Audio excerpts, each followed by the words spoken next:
Episode 6। वीर आदित्य के पास जाता है तो देखता है कि आदित्य पूरी तरह नशे में चूर है।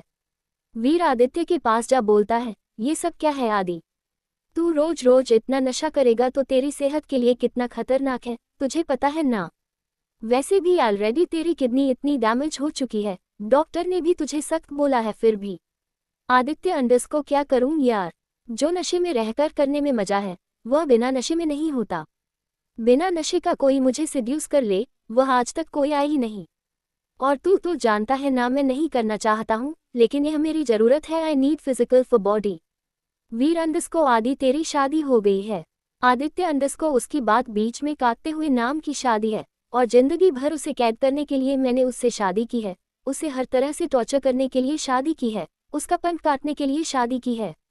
उसने मेरी इकलौती निशानी को मारा है, मैं उसे कभी माफ नहीं करूंगा, जिंदगी भर तड़पाऊंगा। वीर अंडस को पर आदि वह मुझे बहुत मासूम लगती है, मुझे नहीं लगता वह किसी के साथ जानबूझकर साजिश कर सकती है। आदित्य अंडस को तो उसने तुझे अपनी चेहरे की खूबसूरती में फंसा ही लिया। वीर जोर से चिल्लाते हुए, आदि भले ही तू उसे टॉर्चर कर या उसे मार या उसे तड़पा, लेकिन मेरे नज़र में वह तेरी वाइफ है और मेरी भाभी समझा। आदित्य उसकी बात सुन अपना वाइन पूरा घटक जाता है। वीर अंडस को वह तुम्हारा इंतजार कर रही है, मैं यही बताने आया था। आदित्य अंडस को करने दो उसे जिंदगी भर। वीर अंडस को आदि मैंने सनाया की बात की है, आन्या की नहीं। आदित्य उसकी तरफ देख फिर अपना चेहरा दूसरी तरफ करते हुए ड्रेसिंग टेबल के पास जा उसे खोल, उसमें एक इंजेक्शन निकाल, अपने हाथ पर इंजेक्ट कर लेता है। वीर एक गहरी सांस लेता है। वीर अपने मन में पता नहीं आगे तू इन सब से कभी निकल भी पाएगा कि नहीं। मैं तुझे एक अच्छे परिवार के साथ हंसते खेलते हुए देखना चाहता हूँ। पता नहीं क्यों मेरा दिल कहता है कि आन्या वैसी लड़की नहीं है जैसा तू सोचता है। बस जैसा मुझे डर लग रहा है तू उसके साथ वैसा कुछ ना कर। और तू जिस शादी से एक समय भाग रहा था और आज तूने जबरदस्ती ही सही शादी की है, उस शादी को निभा, भूल जा पुरानी बात। पर मैं जानता हूँ इतनी आसानी से नहीं भूल सकता, और शायद मैं भी। रात के 9 बजे बज गए थे। आन्या बिस्तर पर बैठे बैठे ही सो गई थी। आदित्य गलियारे से होते हुए अपने रूम का दूर खोलता है तो देखता है आन्या उसके बड़े से बेड पर बैठे बैठे ही सो रही थी। आदित्य उसके पास जा बोलता है, काफी चैन की नींद ली जा रही है। ये कह उसे देखते ही अगले ही पल आन्या के ऊपर साइड में रखा टेबल पर पानी जग से ले उसके ऊपर फेंक देता है। इतनी प्रेशर के साथ कोई चीज आन्या को अपने ऊपर महसूस होते ही आन्या हड़बड़ा कर उठ जाती है और बोलती है, कोई है, बचाओ बचाओ। आदित्य उसके गालों को जोर से पकड़ते हुए बोलता है, अपनी आवाज नीचे रखो। आन्या उसके ऐसे पकड़ने से उसे काफी दर्द हो रहा था।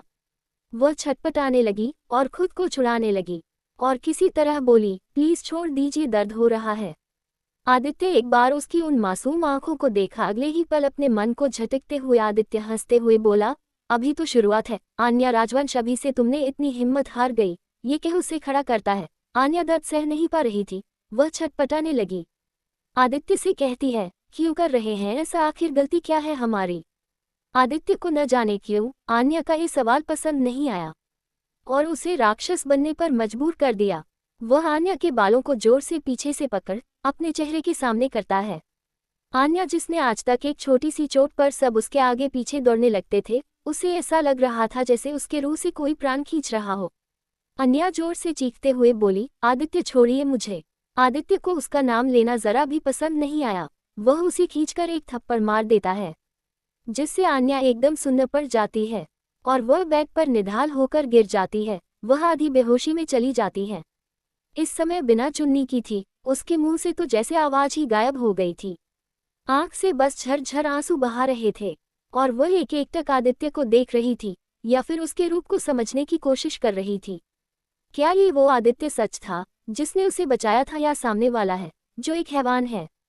आदित्य उसकी तरफ झुक उसके गले को पकड़ कहता है, आज के बाद मुझे मेरे नाम से बुलाने की गलती दोबारा नहीं होनी चाहिए, नहीं तो वो हश्र करूंगा कि तुम अपने पैदा होने पर भी पछताओगी।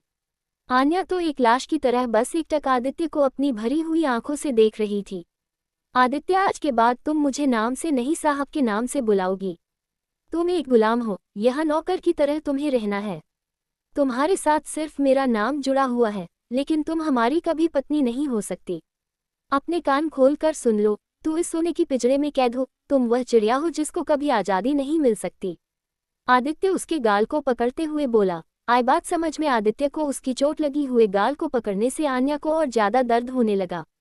वह सिसक पड़ी। आदित्य उसके गाल को दबाकर पूछता है, मैंने कुछ कहा? उसके इतना जोर से बोलने पर आन्या के अंदर तक डर से सहम जाती है। बड़ी मुश्किल से हिम्मत कर हाँ में सर हिलाती है। आदित्य उसे चिल्लाकर बोलता है, से वर्ड। आन्या धीरे से अपने मुंह से बोलती है, हाँ आदित्य तुम्हारे लिए यही सही होगा। ये कह उसे झटक के छोड़ देता है और उसे ऐसे ही छोड़ अपने रूम की बालकनी से होते हुए पीछे बैकयार्ड में यही करीब 100 मीटर की दूरी पर बनी एक छोटी सी फार्म हाउस घर पर चला जाता है।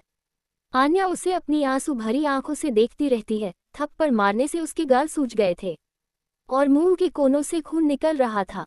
आयु अपने मन में बोली, मुझे नहीं पता था मैं एक ऐसे इंसान से प्यार किया जो एक जानवर, राक्षस, हैवान सब है।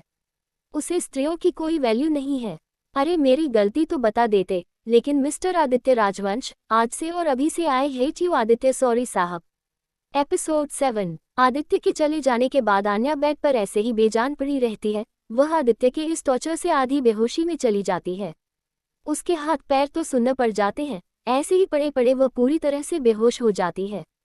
दूसरी तरफ आदित्य एक फार्म हाउस में जाता है तो एक लड़की पी दरवाजा खोलती है। आदित्य अंदर जा सोफे पर बैठ सिगरेट का कश लगाने लगता है। वह लड़की दरवाजा बंद कर टेबल के पास जो वाइन से गिलास भरने लगती है। आदित्य आंखें बंद किए आन्या के उस मासूम चेहरे, भीगी पलकें, उसको एकटक देखना याद आ रहा था। वह सिगरेट का कश लगातार लगाया जा रहा था, जैसे वह सब भूलना चाहता हो। तभी वह लड़की उसके पास जा बैठ सिगरेट फेंक वाइन की एक गिलास आदित्य को दे एक पीती हुई बोली, आज तुम मेरे पास कैसे आ गए? आदित्य वाइन पीते हुए बोला, मुझे आज तुम्हारी जरूरत है। I need you badly. वह लड़की जिसका नाम सनाया था, वाइन का गिलास साइड रख आदित्य की गोद में बैठ नम आंखों से, सच में? आदित्य अपने उस लाल आंखों से देखा है तो सनाया उसके चेहरे पर हाथ फिराते हुए बोली, सुना है तुमने आपने आज शादी की है, वह भी बंदूक की नोक पर।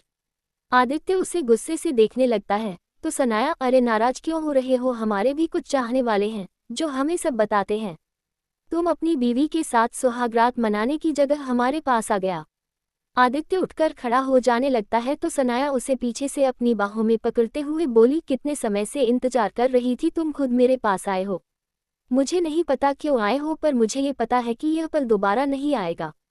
प्लीज आदित्य कहीं मत जाओ, कोई सवाल नहीं करूँगी। इतना तो मुझे भी पता है कि तुम किसी और के शादी नहीं कर सकते, पर आज सिर्फ मैं अपने बारे में सोचना चाहती हूँ, सिर्फ और सिर्फ अपने बारे में। आदित्य को खुद के करीब खींच लेती है। ये कह वह अपने टॉप उतार देती है। तभी वह आदित्य के होठों के पास जाती है तो आदित्य उसके होठों पर अपना हाथ रख देता है और बोलता है, इन होठों को छूने की परमिशन मैंने किसी को नहीं दी है। ये बोल आगे बढ़ उसकी गर्दन को चूमने लगता है। गर्दन चूमते चूमते वह उसे बाइट भी देने लगता है। फिर उठकर अपना शर्ट निकाल उठा फेंक देता है। उसके बाद वह सनाया की तरफ देखता है जो गहरी गहरी सांसें लिए उसे ही देख रही थी और बोलती है, आदित्य इन होठों की प्यास कब जाओगे? ये लव तुम्हारे होठों को चूमना चाहती है, उनमें डूब जाना चाहती है। आदित्य अंडरस्को, इन होठों तक कोई पहुंच सके, अभी तक कोई आया ही नहीं जिसे मैं छूना चाहता हूँ। ये लव उसी के होंगे। ये कह वह सनाया को गोद में उठा बेड पर गिरा देता है। सनाया के मुंह से एक आह निकल जाती है और बोलती है, कितना तड़पी हूँ आदित्य, प्लीज। आदित्य उसकी तरफ झुक जाता है और उसके गर्दन को चुमते हुए अपने हाथों में फंसा उसे खुद के काबू में कर लेता है। थोड़ी देर बाद ही सांसों की आवाज गूंजती है। आदित्य जो गुस्से और दर्द में इस बात का उसे एहसास तक नहीं था कि वह इन सब के बाद रिग्रेट करने वाला है, पर वह अपने गुस्से में सब भूल चुका था और वह काम जो उसने सालों तक नहीं किया था आज उसने खुद किया, किसी लड़की के करीब जाकर। अब तक लड़कियां उसके करीब आती थी, इसकी क्या वजह थी ये तो बहुत जल्द पता चल जाता, लेकिन जो उसने ये गलती की थी उसे रिग्रेट करने का साथ समय चला गया था। कुछ घंटे बाद आदित्य उससे अलग हो जाता है। सनाया आधी नींद में चली जाती है, वह काफी थक गई थी। आदित्य उठकर बाथरूम में शॉवर के नीचे खड़ा हो खुद को नॉर्मल कर रहा था। उसकी आंखें बेहद लाल थी, क्या चल रही थी उसके जज्बातों में ये जानना मुश्किल था। कुछ देर बाद वह शर्ट पहन बाहर आता है। इस समय वह शर्टलेस था। सनाया उसे अधखुली आंखों से देख रही थी, उसकी आंखों में आंसू आ जाते हैं। वह अपने आप को धीरे से चादर से ढककर और खुद सो जाती है और मन में बोलती है, तुम सच में एक क्रूल हार्टेड हो, मेरी फीलिंग को कभी नहीं समझोगे, बस एक बार मेरे पास सो लो, पर ऐसा कभी नहीं हो सकता।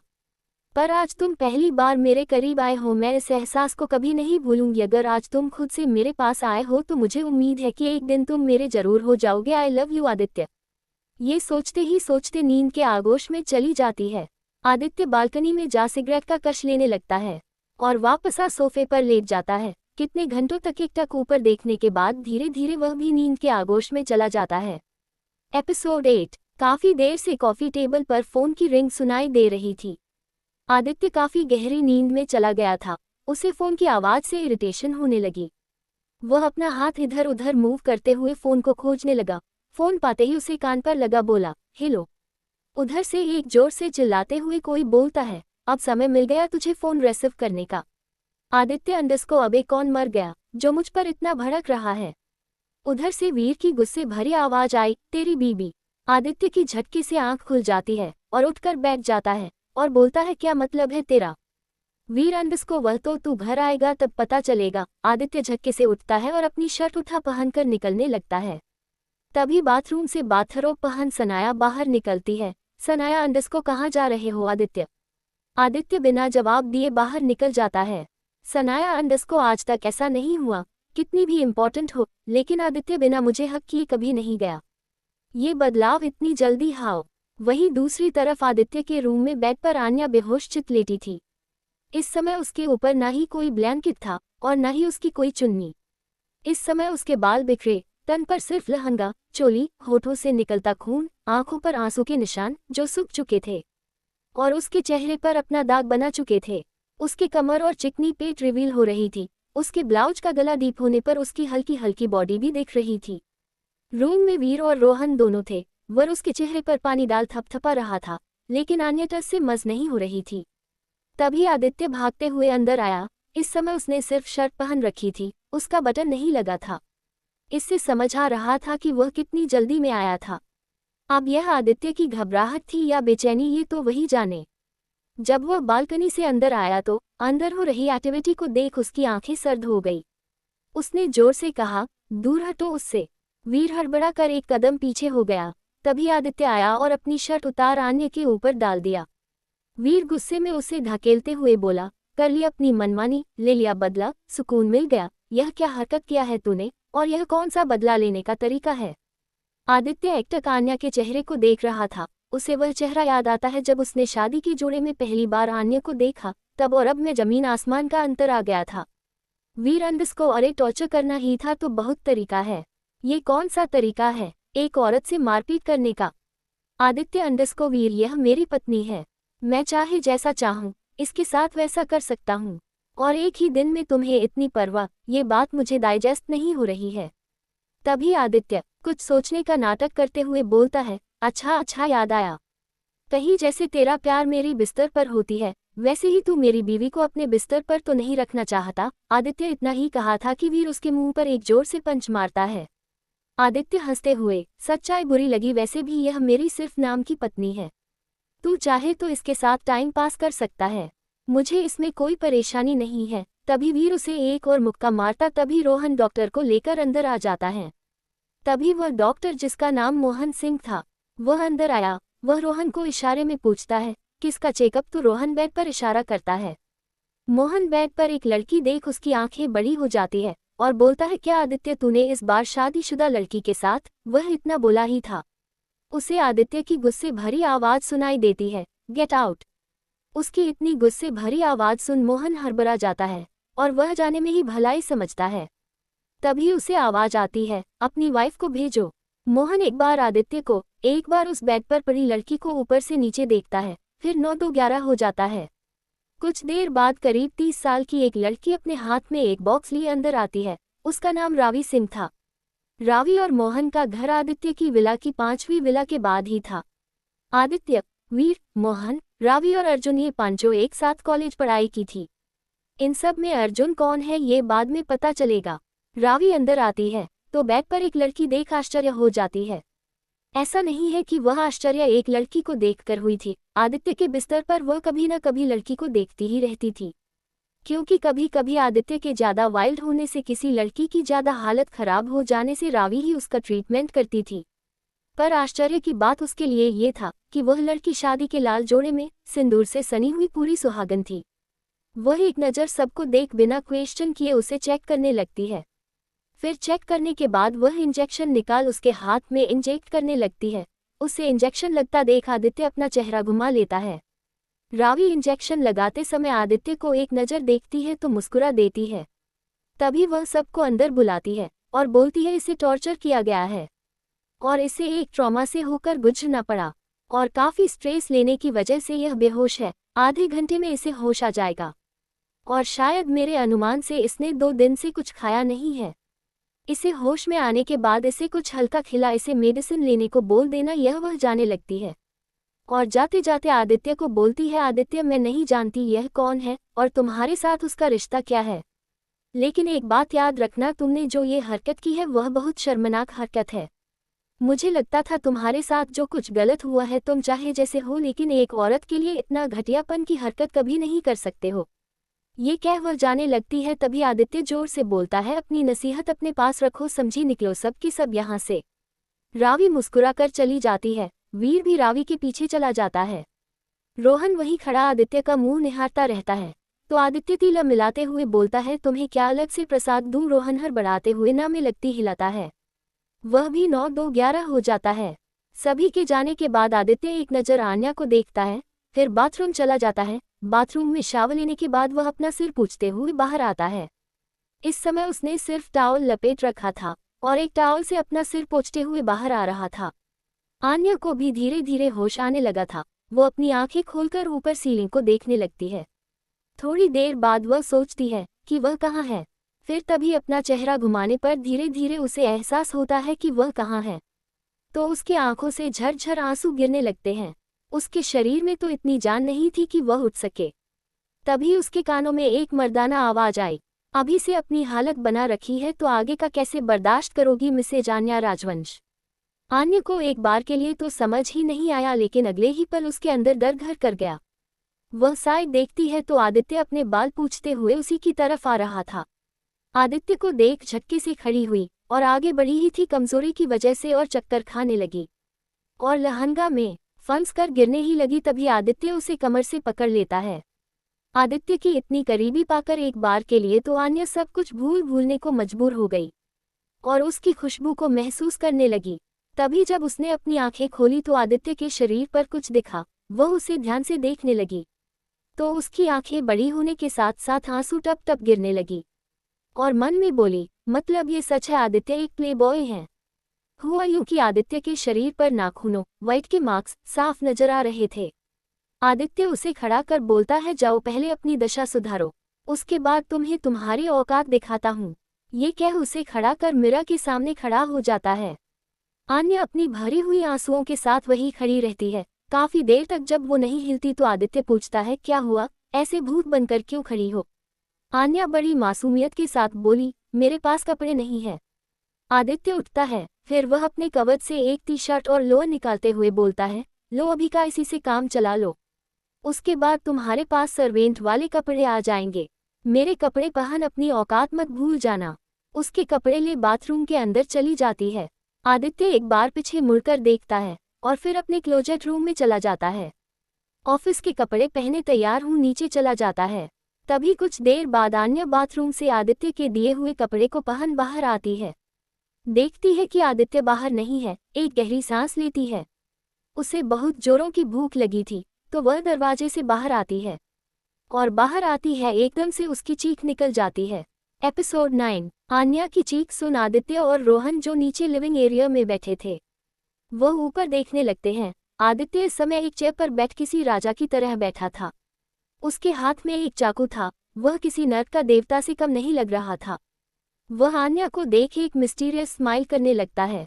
दरअसल आदित्य के घर में कोई सर्वेंट बन उस पर स्पाई कर रहा था जो एक रिपोर्टर था।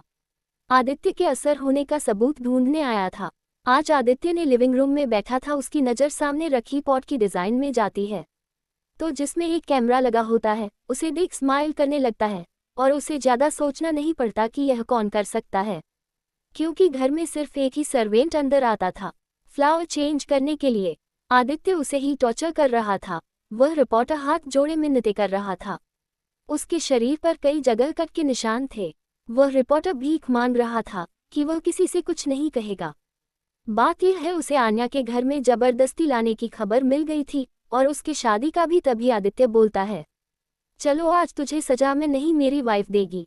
वह आन्या को इशारे में नीचे बुलाता है। आन्या, जो उस आदमी को देख अंदर तक डर समा गया था, वह अपने आप को किसी तरह हिम्मत बांध नीचे आती है।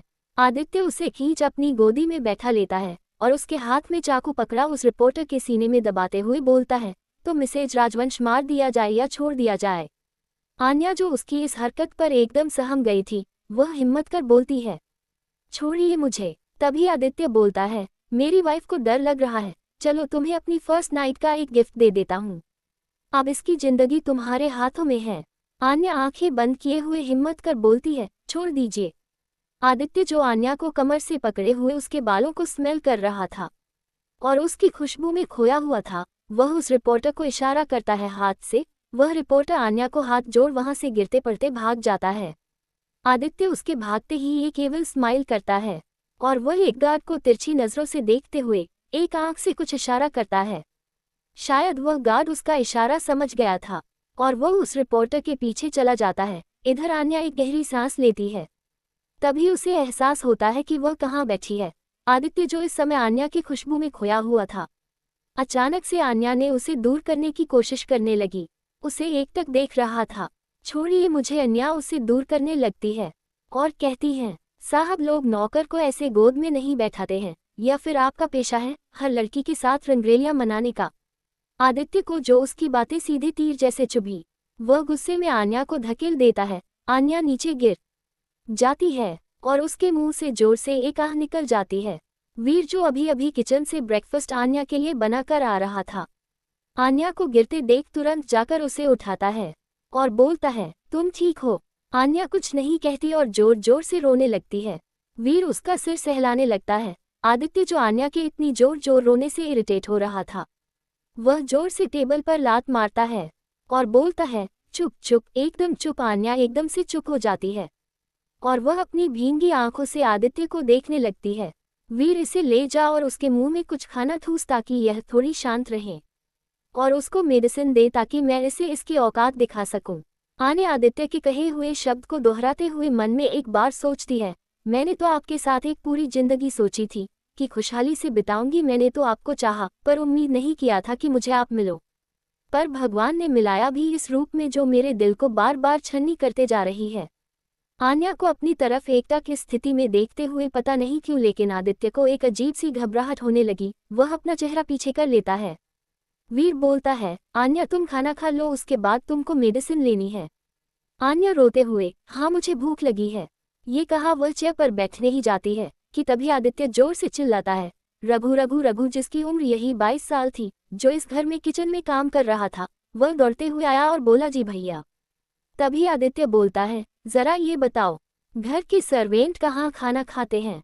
रघु उसे हैरानी से देखने लगा तो आदित्य उसे घूर कर देखता है तो वह हकलाते हुए बोलता है, भैया सब लोग नीचे खाते हैं खाना। आन्या, जो आदित्य के कहे हुए शब्दों का मतलब समझ लेती है, उसकी आंखों से फिर से एक बार आंसू आ जाता है।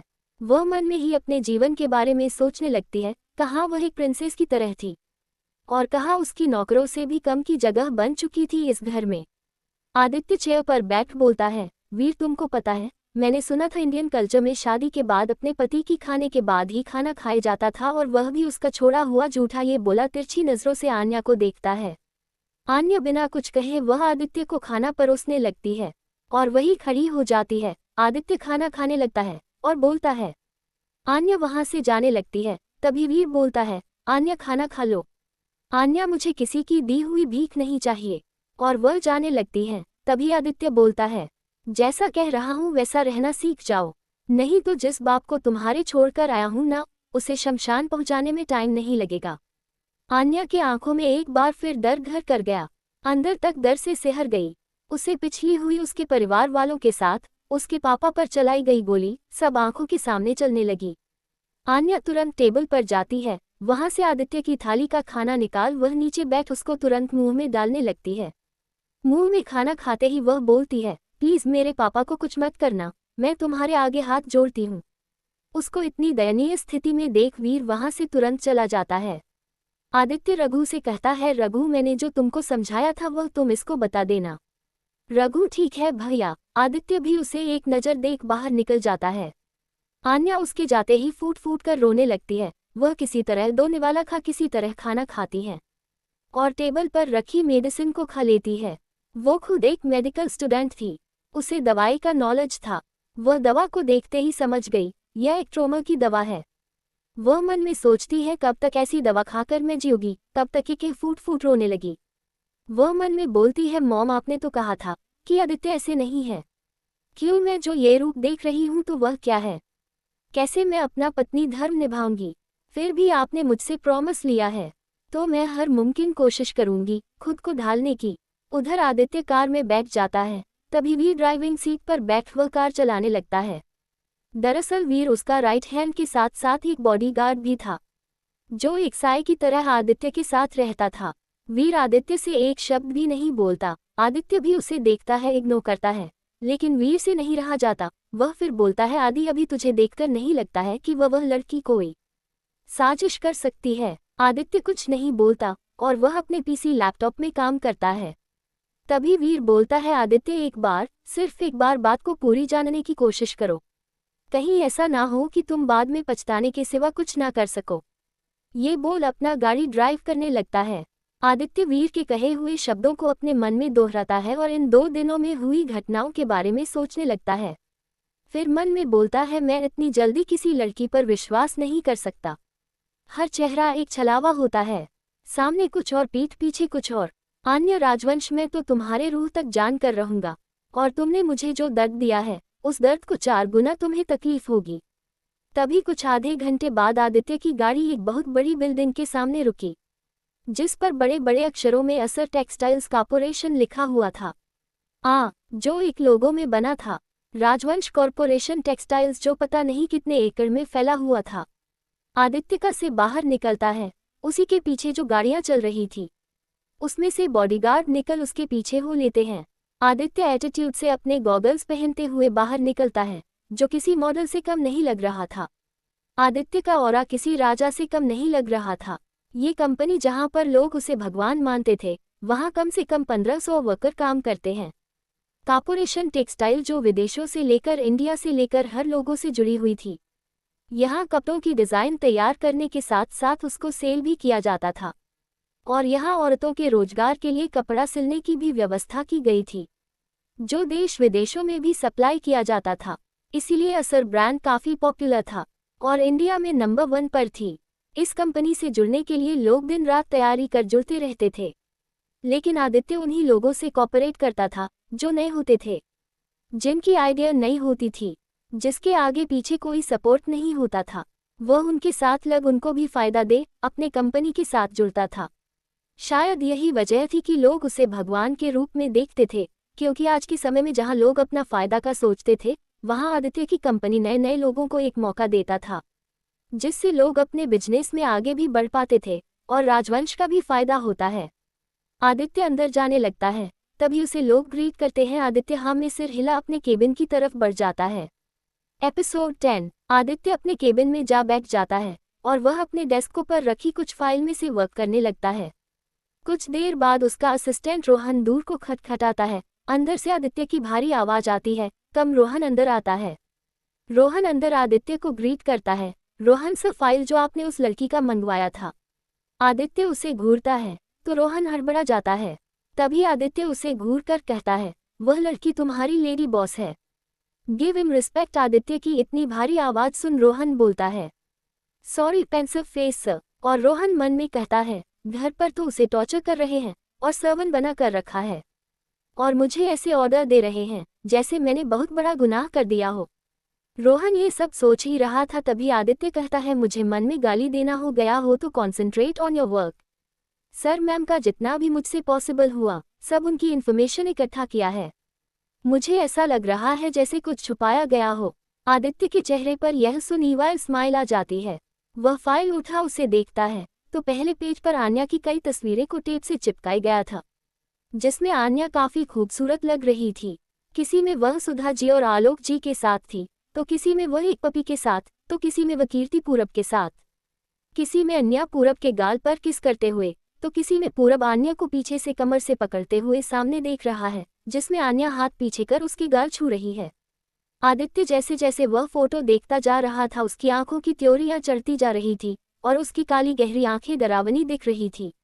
आदित्य अंडस्को काफी ज्यादा क्लोज है ये दोनों। रोहन अंडस्को सर मैम एक मेडिकल स्टूडेंट है, कॉलेज में पढ़ती है। इनके बारे में सर्च करने से हमें ये पता चला कि यह किसी से प्यार करती है, वह भी काफी गहरा और कितने सालों से। सबसे बड़ी बात यह उसे जानती तक नहीं है। आदित्य आईब्रो चढ़ाते हुए जैसे कह रहा हो तब पूरब से शादी क्यों कर रही थी। रोहन अंडस्को सर उन्हें काफी सालों से ढूंढ रही थी पर वह नहीं मिला, तो इनके पेरेंट्स के कहने पर यह पूरब से शादी करने के लिए हाँ कर दी। पूरब एक तरीके से कीर्ति और आन्या का गार्डियन की तरह ख्याल रखता है, लेकिन पूरब काफी मिस्टीरियस निकला। उसके बारे में मैंने बहुत पता करने की कोशिश की लेकिन ज्यादा नहीं पता कर पाया, सिर्फ इतना कि यह रमेश मल्होत्रा का बेटा है और उनके बिजनेस में हाथ बढ़ाता है। बाकी उसके बैक का मुझे कुछ पता नहीं चला। आदित्य तिरछी स्माइल करने लगता है और बोलता है, रोहन जब शेर गुफा से बाहर आता है तो सबसे पहले मेमने ही छुपने की कोशिश करते हैं। रोहन आदित्य की बातों को समझने का प्रयास कर रहा था, तभी आदित्य बोलता है, जब दिमाग नहीं हो तो दिमाग मत लगाया करो, जाकर यह पता करो मिसेज राजवंश किसे पसंद करती है, कौन है जो दिलो जान से प्यार करती है, और राका कब आ रहा है। रातों की बात सुन रोहन थोड़ा सा हिल जाता है और बोलता है, अगले हफ्ते मैंने कनेक्ट किया था पर पता नहीं चला, फिर मैसेज के थ्रू पता चला कि वह एक हफ्ते बाद आएगा। उसकी हालत पतली हो गई थी। आदित्य जोर जोर से हंसने लगता है और रोहन बेचारा अपना मुंह लटका बोलता है, हंस लीजिए सर, सबका अपना अपना दिन आता है। Aditya अंडस्को get out. रोहन बाहर चला जाता है। बाहर तभी आदित्य फिर से हंसने लगता है रोहन के चेहरे को याद कर। रोहन बाहर जाकर एक गहरी सांस लेता है और बोलता है, यदि राका यहाँ आ गया तो सबसे पहले मेरा जीना हराम करेगा। आदित्य आन्या के चेहरे को फोटो में गौर से देख रहा था और बोलता है, कितनी मासूम हो तुम, सब ने तुम्हें मुझसे छुपाया, सबको ये लगता है कि तुम तक नहीं पहुंच पाऊंगा। ये सब की बहुत बड़ी भूल थी। ये जो उन लोगों ने छलावा खेला है ना, अब उन लोगों पर ही भारी पड़ने वाली है। आखिर अब तुम मेरे पास हो, ये कह क्रीपी स्माइल करने लगा। तो वहीं दूसरी तरफ कपूर हाउस में घमासान छिड़ा था। आलोक जी अपने ही भाई पर चिल्लाते हुए बोलते हैं, अब तक मेरी बेटी मेरे पास क्यों नहीं है। प्रकाश जी अंडस्को, भैया हम अपने कुछ बॉडीगार्ड के साथ गए थे वहां, लेकिन हमें राजवंश बिरला के पास उनके घर पहुंचने ही नहीं दिए, तो अंदर कैसे जाएंगे। हाल में कीर्ति, सुधा, पूरब, प्रकाश जी और उनकी पत्नी नीतू बैठी थी। तभी नीतू, अरे भाई साहब मुझे क्या लगता है उसका जरूर उस लड़के से चक्कर चल रहा होगा, इसीलिए एन वक्त पर शादी के समय हीरो के जैसे एंट्री मार दुल्हन को उठा ले गया।